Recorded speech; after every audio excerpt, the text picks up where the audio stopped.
Nous vivons dans une société qui célèbre la réussite visible. Argent, travail, notoriété. Mais une question demeure. Peut-on réussir sans impacter et peut-on impacter sans réussir au sens classique? Dans ce premier numéro de votre émission À cœur ouvert, nous sommes appelés à changer de regard parce que la réussite parle souvent de soi, mais l'impact parle toujours de l'autre.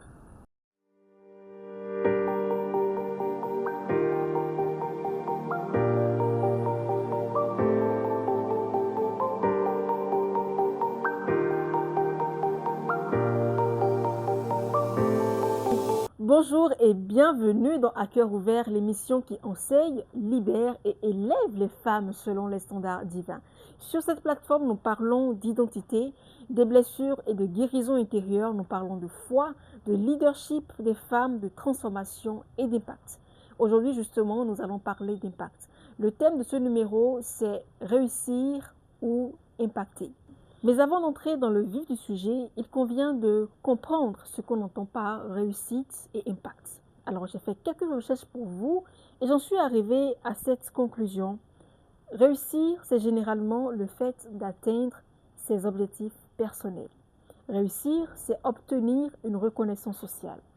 Réussir, c'est aussi réaliser une performance mesurable. Réussir, c'est être arrivé selon les standards du monde.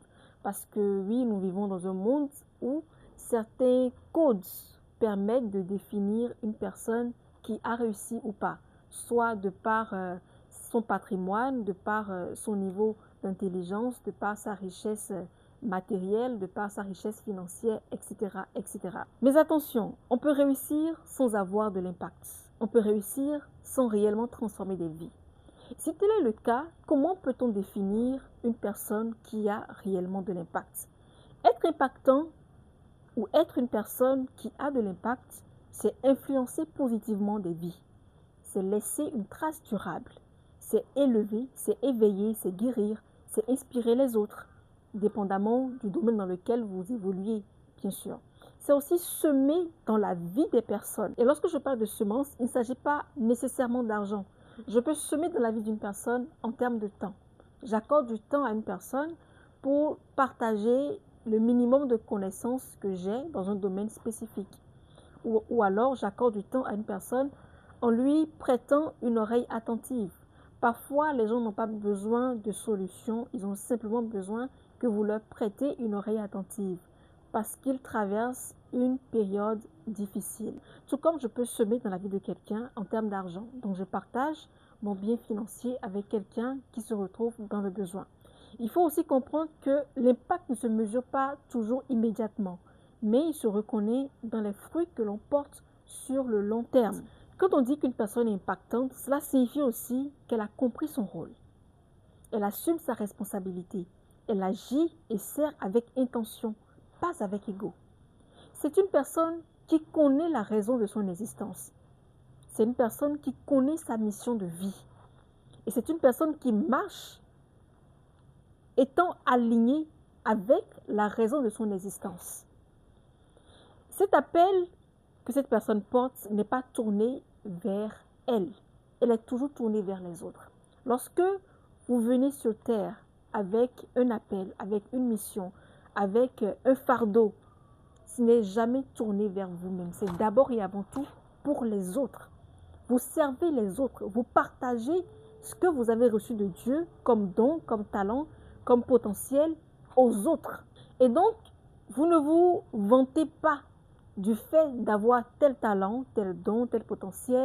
Vous ne vous mettez pas en position de force par rapport aux autres parce que vous avez compris que ce que vous disposez ou ce dont vous disposez comme capacité, comme potentiel est d'abord avant tout pour servir les autres. Vous comprenez donc que l'impact, ce n'est pas juste un statut que l'on porte, c'est d'abord avant tout une posture intérieure. Quand on parle de réussite, on pense souvent au projecteur, on pense aux titres, aux chiffres, on pense à la visibilité, à la notoriété, mais on doit aller plus loin. Nous allons maintenant aborder les dangers de la réussite sans impact, parce que vous pouvez réussir sans avoir réellement de l'impact, comme je l'expliquais tout à l'heure. Toute réussite n'est pas forcément une victoire. Il y a certaines réussites qui vous élèvent, il y en a d'autres qui vous épuisent.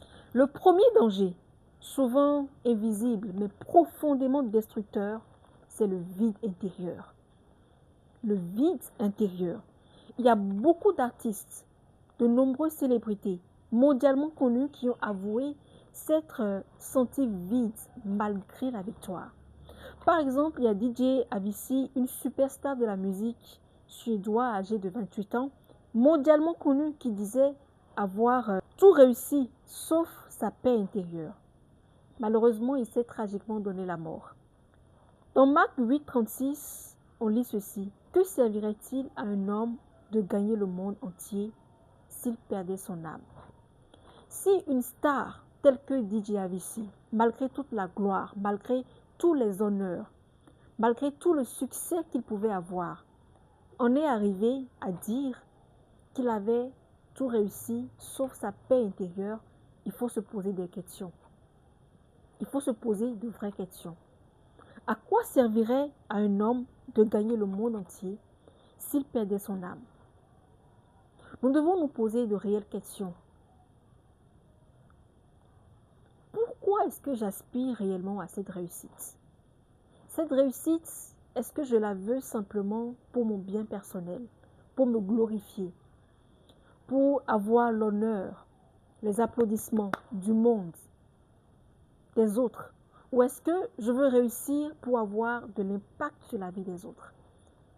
Parce qu'il ne servirait absolument à rien de réussir si, au finish, je perds ou j'en arrivais à perdre ma paix intérieure. Donc, ce sont de véritables questions qu'il faut se poser pour ne pas en arriver à dire de telles phrases comme DJ Avicii. J'ai tout réussi sauf ma paix intérieure. Et le second danger qui peut survenir lorsque vous réussissez sans avoir de l'impact, c'est la comparaison permanente. Quand la réussite n'est pas enracinée, dans un sens profond, elle devient une course et la comparaison devient un poison. Et j'ai vraiment envie de m'arrêter sur ce point pour parler particulièrement aux femmes. De toutes les façons, cette émission est dédiée particulièrement aux femmes. Mesdames, ne vous fâchez pas, je n'ai rien contre vous, mais nous sommes là pour nous dire les vérités. D'accord? Moi, j'ai remarqué que les femmes ont du mal à se soutenir entre elles. Les femmes se comparent énormément. Vous voyez votre voisine qui réussit à atteindre ou faire telle prouesse dans un domaine et vous vous comparez à elle. Il y en a qui vont même plus loin en critiquant leurs collègues, en critiquant leurs sœurs. Et ça, ce n'est pas bien, ce n'est pas souhaitable. Moi, je dis une chose, vous pouvez mener une analyse, vous pouvez critiquer ce que fait votre voisine, votre collègue, mais que cette critique, cette analyse soit constructive. Qu'au final, je puisse tirer quelque chose de positif dans la vie de l'autre pour avancer, pour évoluer. Mais que ma critique, mon analyse ne soit pas faite dans le but de dénigrer, de rabaisser l'autre. Parce qu'en le faisant, je me rabaisse moi-même. En le faisant, je n'avance pas. En le faisant, je m'empêche de voir la lumière que Dieu a déjà déposée en moi. J'aime bien dire que en chaque femme, Dieu a déposé un potentiel. En chaque femme, Dieu a déposé un talent particulier. Dieu nous appelle toutes à faire des choses particulières pour lui. Dieu nous appelle toutes à accomplir des prouesses, à réaliser des merveilles. Lorsque tu te concentres beaucoup trop sur la vie de l'autre, au point de te rabaisser, au point de te diminuer, au point de diminuer aussi ta voisine, tu t'empêches de voir ce que Dieu a déjà déposé en toi. Tu t'empêches aussi de marcher dans ton couloir. Vous êtes appelés, chaque femme est appelée dans un domaine spécifique. Chaque femme est appelée dans un couloir spécifique. Moi, j'ai été mandatée pour les femmes. Est-ce que cela signifie que si un homme se rapprochait de moi, je ne lui porterai pas assistance? Non. Mais j'ai été mandatée pour les femmes. J'ai été appelée à motiver les femmes, à guérir les femmes, à soigner les femmes, à élever d'autres femmes. C'est sur la base de cette semence que Dieu a déposée en moi que j'opère quotidiennement, que je travaille quotidiennement. Et mon souhait est vraiment que chaque femme puisse rester dans cette logique, puisse travailler, évoluer en restant dans cette dynamique-là. Et vous verrez vraiment qu'en marchant comme ça, vous allez avancer, vous allez évoluer, vous allez faire des merveilles. Vous allez faire des merveilles. Et pour vous, et pour votre Dieu, mais aussi pour votre environnement direct. Mes reines, vous savez, beaucoup de carrières s'effondrent dès que l'attention médiatique baisse. Voyez par exemple dans la parole de Dieu, l'histoire de Samson. Samson avait une force extraordinaire. Sa puissance surhumaine lui permettait d'accomplir des actes prodigieux, comme par exemple déchiqueter un lion ou renverser des temples avec l'esprit de l'Éternel. Il était guidé par l'esprit de l'Éternel. Mais malheureusement, il avait peu de fondements intérieurs. Il avait des défauts de caractère, il désobéissait à la parole de Dieu. Il ignorait régulièrement les conseils divins et parentaux. Il avait aussi un problème de vulnérabilité relationnelle. Il se laissait manipuler par Dalila, ce qui a occasionné sa chute. Qu'est-ce qui s'est passé? Dalila l'a poussé à lui révéler le secret de sa force, le secret de sa puissance, qui n'était rien d'autre que ses cheveux. Alors qu'il a révélé cela, cela a occasionné malheureusement sa chute. L'homme regarde à ce qui frappe aux yeux, mais l'Éternel regarde au cœur. 1 Samuel 16, 7. Alors, mes reines, si nous sommes d'accord que la réussite sans impact est fragile, la véritable question à se poser à présent est de savoir qu'est-ce qui rend une réussite durable. L'impact, c'est ce qui reste lorsque votre titre disparaît. C'est ce que les gens deviennent grâce à vous. La première chose à comprendre, c'est que l'impact donne du sens à votre réussite. Lorsque votre réussite sert un but plus grand que vous, elle cesse d'être un fardeau. Je vais vous donner quelques exemples pour pouvoir étayer cette idée. Vous voyez Nelson Mandela.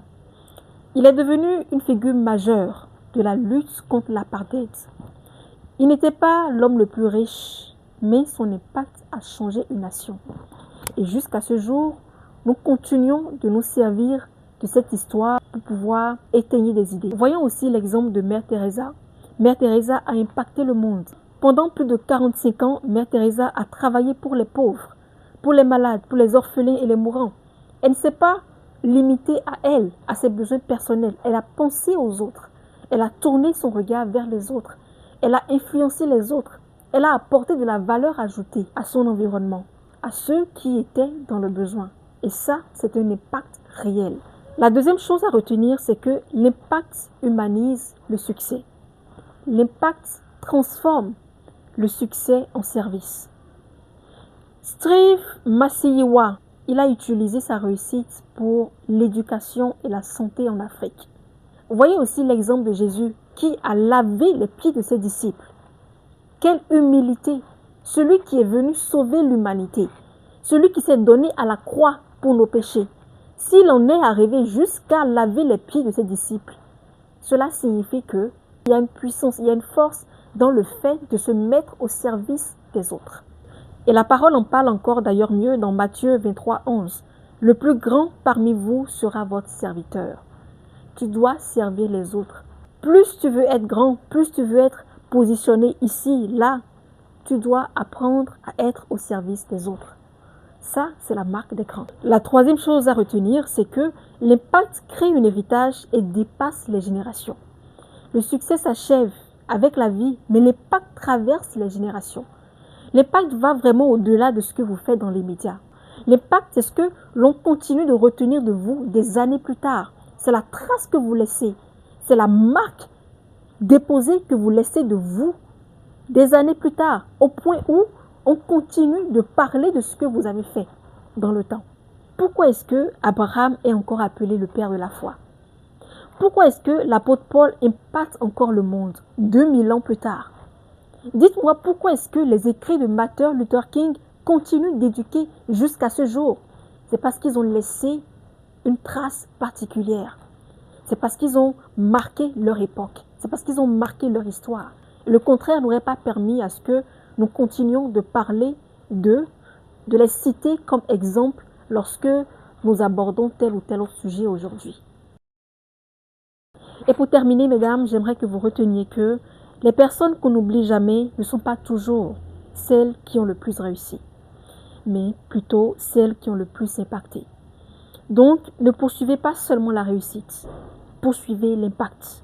Parce que l'impact donne naissance à la réussite. Mais la réussite sans impact finit par s'éteindre. Quelle décision ou quel choix important allez-vous prendre aujourd'hui? Voulez-vous simplement réussir Voulez-vous juste impacter ou voulez-vous réussir et impacter? En attendant, moi je vous dis au revoir. On se retrouve très prochainement pour un autre numéro de À cœur ouvert. Bye bye.